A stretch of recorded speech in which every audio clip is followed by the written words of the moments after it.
ZNS News is brought to you by the new BTC. Fiber is here. Faster, stronger, more reliable. Together we are unstoppable. Switch today. First at 11.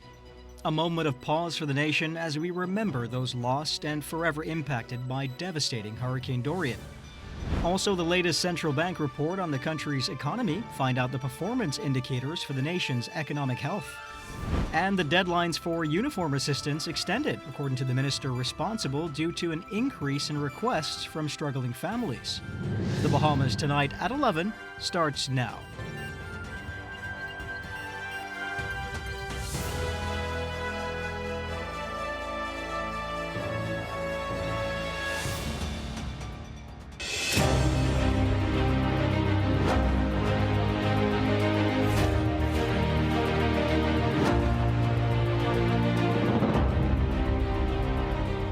Good evening, everyone, and welcome to the broadcast. Hundreds unaccounted for and the economic impact in the billions of dollars. It's been 6 years now since Hurricane Dorian snatched the lives of so many and left behind so much destruction. The memories, the scars, the lessons not to be forgotten.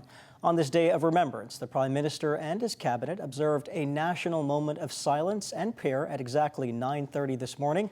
Vaughn Albury leads us off at 11 from the office of the Prime Minister. Cabinet members, Bahamas Christian Council members, and staff of the Office of the Prime Minister paused to remember Hurricane Dorian, the death and destruction, its impact still being felt. 6 years ago, Hurricane Dorian swept through our islands with a force unmatched in our lifetime. It left behind grief.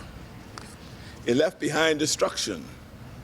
It left behind memories that continue to weigh on our hearts. Though only 2 islands felt the destruction, its impact widespread. We pause today to remember those whose lives were taken, mothers and fathers, sons and daughters, grandparents and children, families that were never able to come back together again.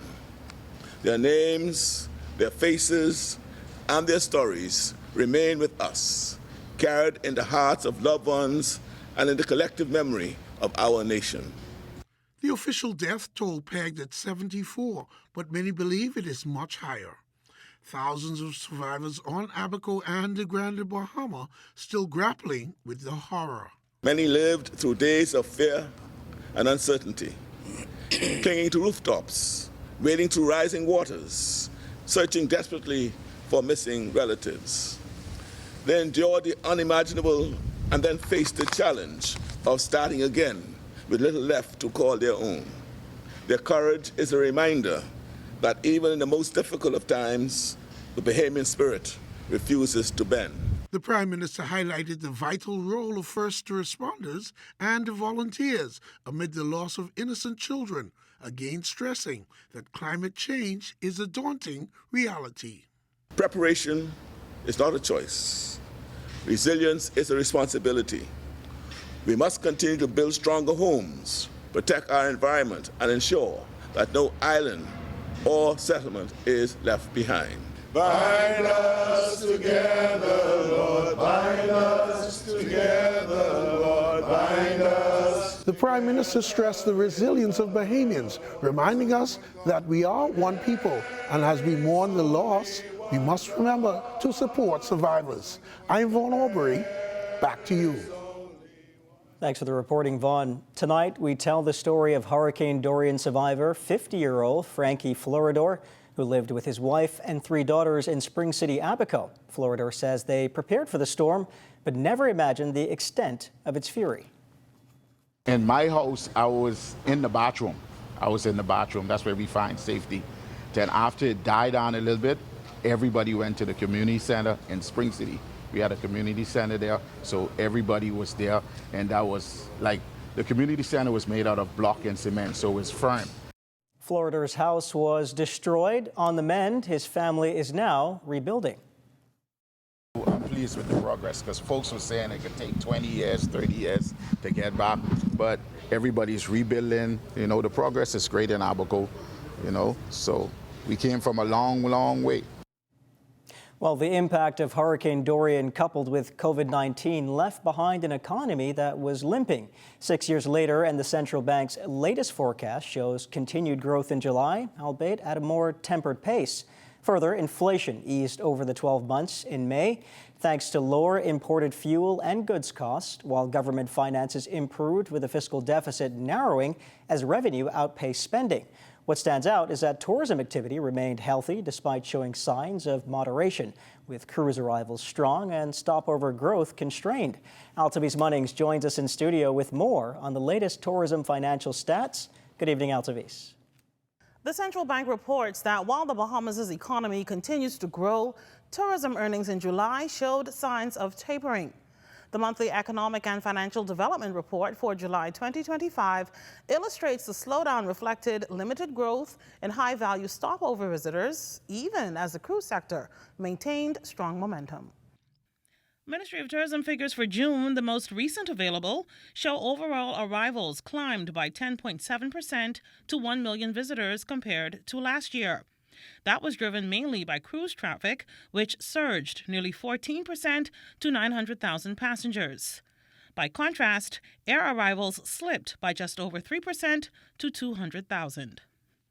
Breaking the numbers down by destination, New Providence recorded an 18.7% jump in total visitors, fueled by a 28% rise in cruise passengers. The Family Islands also saw growth of 7.2%, with sea arrivals up more than 8%. However, Grand Bahama was the outlier, posting a 31% decline in visitors, due largely to a 38% drop in sea traffic, despite air arrivals there rising by 26%. On a year-to-date basis, arrivals are up 10.6% to 6.3 million. That includes a 13% surge in cruise passengers to 5.4 million. Air arrivals, however, are down slightly by 1.3%, totaling just over 1 million visitors. Now, passenger traffic through Lynden Pinling International Airport reflected the same pattern. Departures fell 2.6% in July, with U.S. travelers down by more than 4% to 150,000. Providing some offset, non-U.S. international departures expanded nearly 15% to 18,800. The central bank says the figures point to healthy but moderated tourism activity, with cruise tourism continuing to drive growth, while airlift capacity remains a challenge for the higher spending stopover market. Reporting in studio for the Bahamas tonight, I'm Altavis Munnings. Back to you. Thanks so much, Altavis. Well, with pen to paper and signatures completed, the Financial Intelligence Unit today strengthened its relationship with the Gaming Board and other industry stakeholders with the signing of a Memorandum of Understanding ahead of the country's 5th mutual evaluation set for October 2026. That assessment reviews the effectiveness of measures to combat money laundering and terrorist financing, as well as the country's level of compliance with the Financial Action Task Force, or FATF, recommendations. We think that it's a great opportunity for the jurisdiction to work closely with all of the regulators, and so we just look forward to continued cooperation. We are signing memorandum of understanding with all of our industry stakeholders, our partners, Central Bank of the Bahamas, Securities Commission of the Bahamas, Compliance Commission of the Bahamas, Insurance Commission of the Bahamas, all of us, Customs Department, Immigration Department, all of them. So it's not all of them. We want to ensure that we strengthen and enhance our relationship. Today's MOU comes as Financial Intelligence Unit Director Emmerich Seymour candidly admits they've seen an increase in suspicious transaction reports so far this year. It speaks to the fact that a lot is happening out there, and so we're doing our best to analyze the information and make it a further determination as to where it goes. Still to come tonight, Super Club's Breezes celebrates a special milestone. You're watching the Bahamas tonight at 11. More news in just a moment.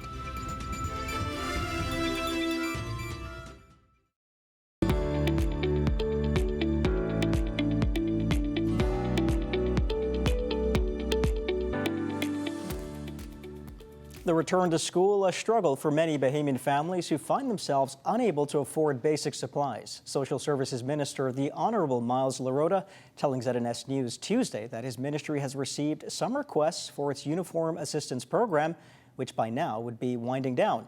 In light of the request, there's some relief, however. Some requests from the public at large for some uniform assistance.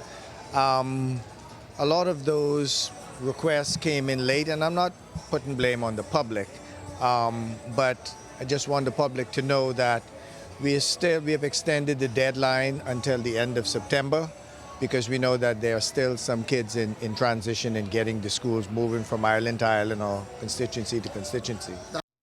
The Social Services Minister was unable to provide specifics on just how widespread that need for help is, but nonetheless, the ministry, he says, was compelled to act. There's not one particular community or one section of the island that are making those requests. Meantime, a day after staffers from the Ministries of Health and the Public Service stormed out of their Meeting Street offices over the state of building undergoing renovations, Labor and Public Service Minister, the Honourable Pia Glover-Roll, announced Tuesday a relocation could be on the way. She told reporters today that the building, which houses the two ministries, is owned by the National Insurance Board and admittedly in need of repairs. Minister Glover-Roll acknowledged as renovations are underway, the building has become uncomfortable due to heat and other issues. It was first communicated that the building would be able to be occupied while the renovations took place. However, as with renovations, the contractors ran into evidence of situations in the building that they weren't at first anticipating. So that has not only delayed the process, but the weather has also compounded it, and the challenges are larger than they at first anticipated. More recently, it was also uncovered that the building had serious roof damage, exposing it to the elements. She applauds the staffers who have since been placed on abbreviated shifts, noting that through all of these hardships, they continue to show up and perform. Today, they were back to work on abbreviated shift. There's been some improvements, but we don't think it's improvements to the point where there should be long-term delay in terms of us leaving the current space and relocating. So our move is to relocate within the next 2 weeks to ensure that our employees are in decent working conditions, to ensure that they're able to continue to do their work in comfortable conditions within both of our ministries. On a lighter note, Super Club's Breezes marking its 30th year in the Bahamas. The all-inclusive resort opening its doors along the Cable Beach Strip back on September 2nd, 1995. As part of its year-long celebrations, the resort paused today to celebrate its long-serving team members with an appreciation ceremony. Corval Pfeiffer reports. Breeze's founder and chairman, Jamaican-born John Issa, says for him and his family, the Bahamas has become a home, and the more than 350 team members that work here, many of whom have been with the company for 2 or more decades, have become like family. He even hinted at big expansion plans on the horizon. As we celebrate the past, we also look to the future, and I'm pleased to share that we are exploring exciting plans for expansion. At a special luncheon at the resort Tuesday, Prime Minister the Honourable Philip Davis praised the employees, calling them examples for others to follow. I want each of you to hear me clearly. We see you, we honor you, and we thank you. The celebration also carries a message for all Bahamians. It is a reminder that our country is built on the shoulders of workers. Every success we enjoy as a nation comes back to people like you, who put in the time, who show up every day, and who give your very best. More than 100 team members were awarded for their years of service, ranging from 5 years all the way up to 30 years. Shane Curtis, a waiter, now 29, has been with Breezes since he was 19. He feels like he's grown up here, and as for what being celebrated feels like for him... I wasn't expecting it, to be honest, but, I mean, if you're showing love, I appreciate it. While Rhonda Nixon, more than 30 years with Breezes, is about to retire later this year, she is nothing but grateful.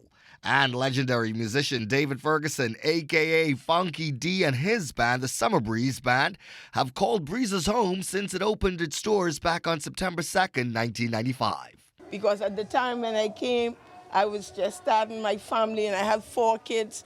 I sent them through school, and so I thought that was excellent, and I am so glad that we had that much guests coming in and out the Bahamas.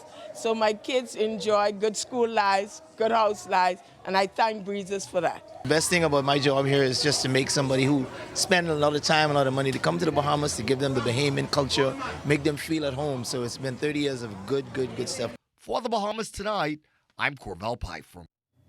What a great story. Thanks so much, Corvell. They're known as man's best friend, yet they face significant challenges and in some cases at the hands of people meant to protect them. But a notable local animal rescue group has been gifted a new addition that will help them crack down on the animal crisis. Daniel Dean explains.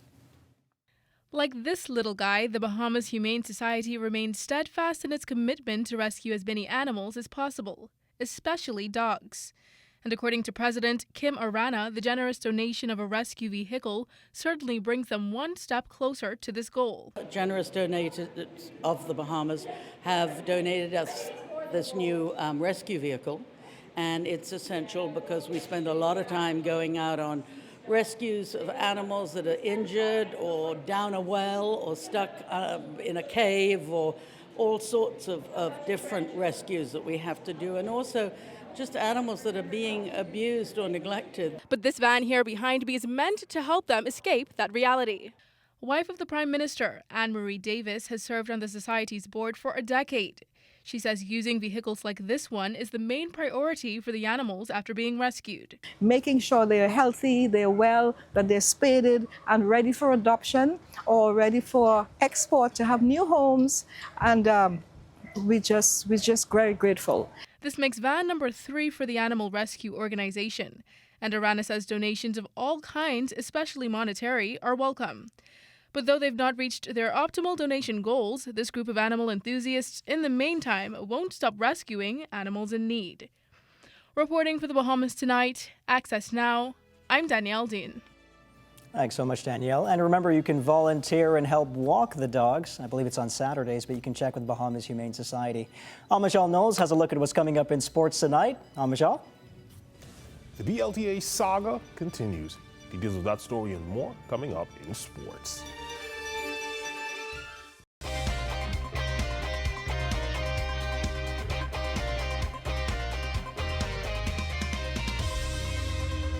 Welcome to your Tuesday Sports Check, everyone. I'm Amajal Knowles, topping sports week. The Bahamas Lawn Tennis Association's annual general meeting set to be held in less than 2 weeks.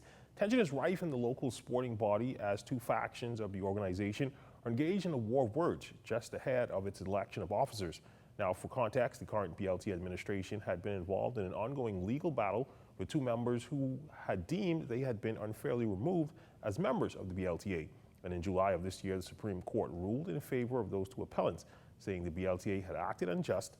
Now on Sunday, former tennis player Marvin Roll, who intends to run for president of the association, along with several tennis parents, held an impromptu presser at the National Tennis Center to air out their grievances with the current administration.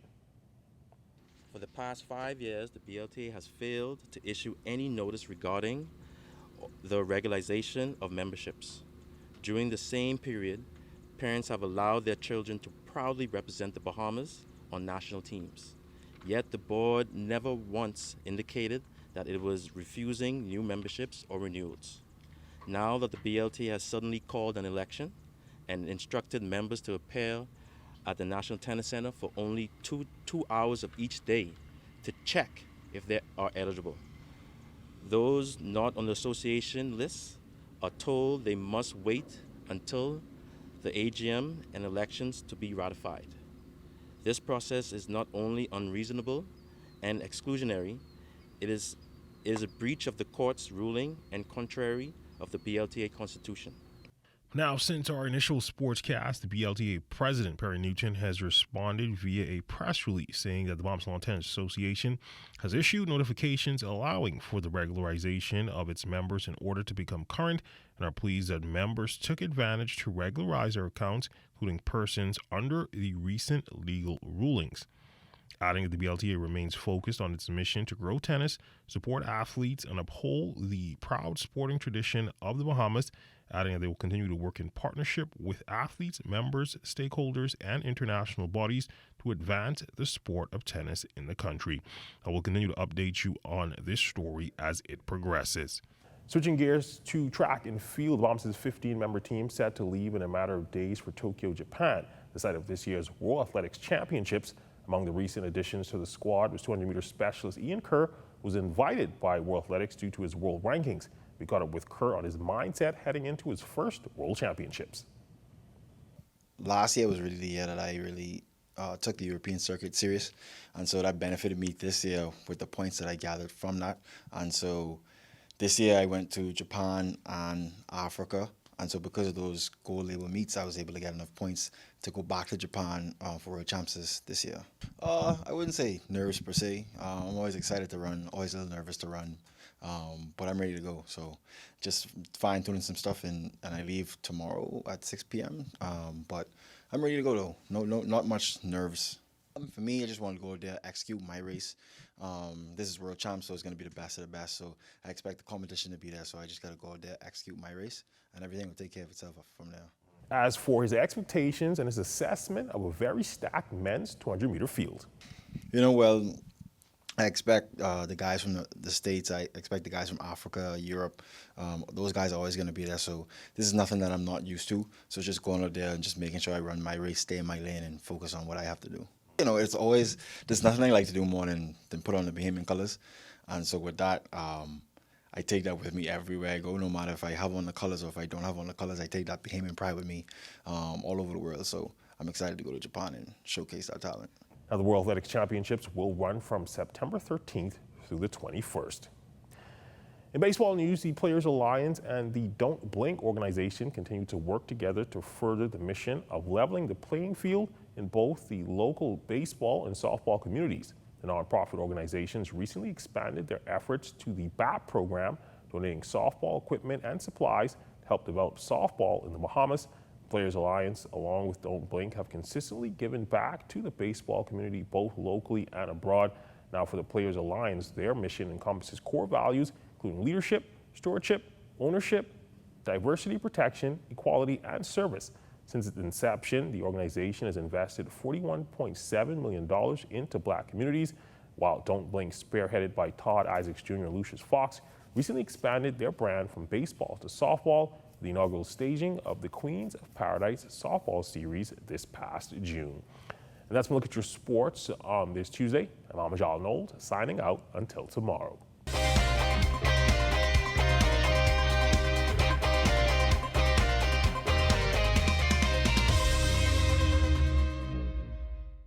It's now time for your final weather check of the evening with Chief Meteorologist Basil Dean. Good evening, Basil.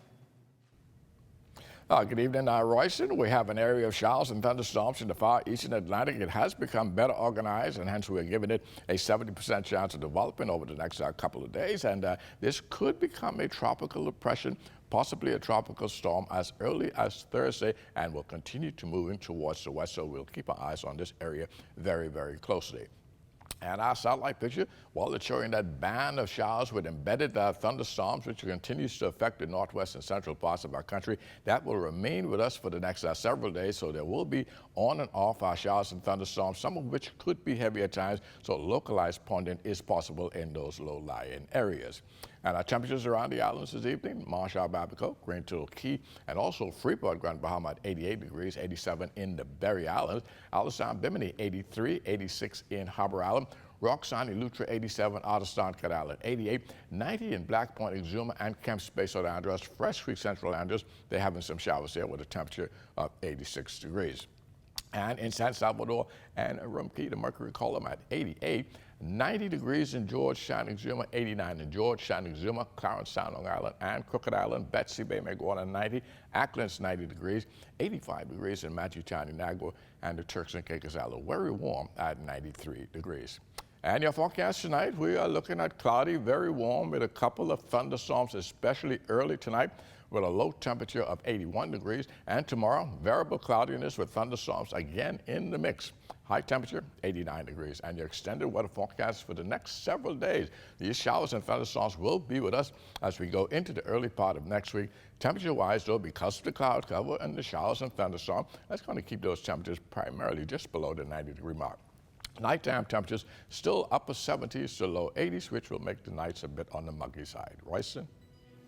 Thanks so much, Basil. Well, that's going to do it for the Bahamas tonight at 11. Thank you for continuing to make ZNS your first choice for news and information. Only the sun covers the Bahamas better than ZNS. Thank you for watching and have a great night.